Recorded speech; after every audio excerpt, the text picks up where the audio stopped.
Posible raw na ipatupad ang 4 na araw na trabaho dahil sa nakaambang kakulangan ng langis sa Pilipinas, kaugnay pa rin sa giyera ngayon sa Middle East. Pero ayon sa palasyo, hindi pa ito sa ngayon ikinukonsidera pero nanawagan na magtipid sa pagkonsumo ng langis ang mga ahensya ng gobyerno. Narito ang balita ni Criza Lopez. Maaaring ikonsidera ni Pangulong Ferdinand Marcos Jr. ang 4-day work week kung lalo pang titindi ang sigalot sa Middle East. Ngunit ayon kay Palace Press Officer at Undersecretary Attorney Claire Castro na hindi pa ito tinitignan ng Pangulo sa ngayon. Maaaring pag-aralan po ng Pangulo ang ganyang suwestyon, lalo na kung magiging malala pa po ang nangyayaring Israel-Iran issue. Sa ngayon po ay hindi pa po ito napag-uusapan.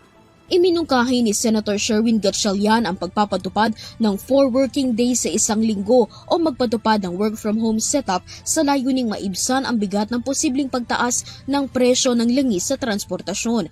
Hihilingin na rin ng Pangulo sa liderato ng Kongreso na bigyan siya ng kapangyarihan na mabawasan ng excise tax sa produktong petrolyo. Pinag-aaralan din ng pamahalaan ang pagbibigay ng libreng sakay sa mga commuter kung kakailanganin.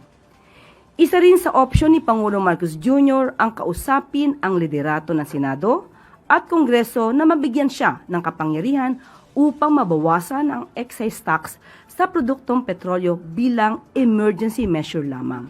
Nanawagan na rin si Pangulong Marcos sa mga ahensya ng gobyerno at mga Pilipino na magtipid sa paggamit ng langis, iwasan ang mga hindi mahalagang pag-alis at hanggat maaari ay gamitin ang mga pampublikong transportasyon. Nasabi na rin ng Pangulo na plano ng gobyerno na magbigay ng fuel subsidy sa sektor na lubos na maapektuhan ng pagtaas ng presyo ng langis.